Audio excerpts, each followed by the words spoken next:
Combo. Alors vous, avec Coexist, donc, vous signez des œuvres qui ont fait couler beaucoup d'encre et à juste titre peut-être, puisque vous cherchez vous aussi hein, à susciter la réflexion. Pourquoi Coexist?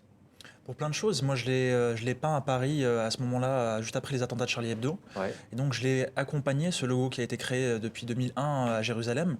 Je l'ai accompagné d'un personnage musulman que moi, j'interprétais, que j'avais grimé moi-même avec une djellaba. Je m'étais fait pousser la barbe. Ouais. Donc, c'était important à ce moment-là, justement, de dire qu'en France, un musulman peut dire qu'il peut y avoir la paix entre les trois religions et qu'elle a déjà existé d'une certaine manière. Le C, bien entendu, pour le croissant musulman, le X pour l'étoile de David, de la religion juive, et puis le T pour la croix chrétienne. Alors, sous le pseudonyme donc, de Combo, culture kidnappeur, on ne connaît pas votre vraie identité. D'ailleurs, l'identité s'arrête-t-elle à un passeport ou une pièce d'identité? C'est ce que je voulais demander d'ailleurs. Comment vous la définissez, vous, l'identité? C'est pas la terre natale des parents, c'est pas un document administratif, Pas c'est forcément, plus que non, cela? non. Et ce qui est intéressant aussi, nous, les street artistes ou les graffeurs, on s'est renommé, on s'est donné un pseudonyme. Et je trouve qu'il y a une sorte de renaissance quand on se donne un nouveau nom, un nom d'artiste. Il y a ça aussi. L'identité, elle se crée aussi à travers le temps, à travers le vécu et les choses qu'on en fait dans la vie. Vous, c'est donc Mohamed, Michel et Moshe, ou alors Combo, culture kidnappeur. Exactement.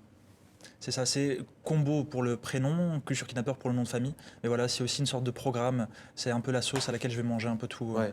tout le truc. Il y a un peu plus d'un an, vous avez subi une agression à Paris.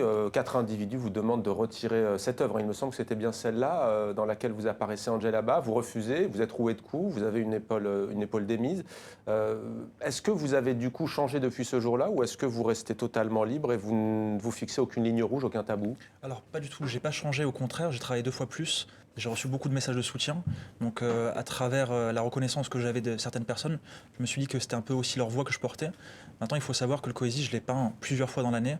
Et chaque fois, il y a une sorte de groupe de personnes qui venaient m'interpeller, qui n'étaient pas d'accord. Donc voilà, ça demande à chaque fois d'avoir une police ou Mm. la sécurité qui est présente. Mm. Donc c'est problématique, mais bon, ça n'empêche pas Mm. d'arrêter. Mais qu'est-ce que vous répondez, vous, quand on vous dit ça doit vous arriver, pourquoi tu provoques, etc. Vous dites mon but, c'est pas de provoquer gratuitement, c'est de susciter une réflexion. Quelle est votre vision? À partir de quand, par exemple, vous vous dites bah, mon œuvre, là, ça a marché? Elle marche quand elle interpelle les gens. Les gens sont des piétons dans la rue. Donc lorsqu'ils s'arrêtent, qu'ils prennent une photo, qu'ils deviennent spectateurs, déjà elle a marché d'une certaine manière. Après, si elle suscite de la réflexion, elle suscite une réflexion qui est déjà chez les gens. On Mm. va pas leur apprendre des choses. C'est un peu dur, on fait pas d'éducation non plus. Ouais. Mais voilà, on essaye de faire levier avec l'art. En tout cas, c'est ce que j'essaie de faire. Vous avez repris notamment une couverture de Charlie Hebdo, L'amour est aveugle et la religion peut nous aveugler. Est-ce que vous pouvez nous raconter cette œuvre? Alors à ce moment-là, donc j'avais fait toute la série après Charlie du musulman et il y avait aussi des actes antisémites à Paris et je voulais introduire un personnage juif, malheureusement que je pouvais pas jouer parce qu'on me reconnaissait comme musulman. Donc je me suis pris en photo en train d'embrasser mon ami qui est juif aussi avec une kippa et donc je l'avais accompagné de ce Love is blind, donc l'amour est aveugle mais les religions peuvent nous aveugler et ça tombait pendant la Saint-Valentin. Je trouvais ça assez Ouais. symbolique. Le paradoxe, c'est que parfois vous dites on me prend pour un... Il faut faire attention, moi j'allais pas dire un musulman, mais vous le dites vous-même, on vous prend pour un musulman pieux. Il y a aussi, vous subissez au fond en fait aussi les amalgames, les clichés. Ça dépend des endroits. Enfin, je dis les amalgames, être d'ailleurs musulman pratiquant Bien sûr. n'est pas du tout... Ça dépend des endroits. Là, par exemple, quand j'étais à Tel Aviv, on me prenait pour un juif.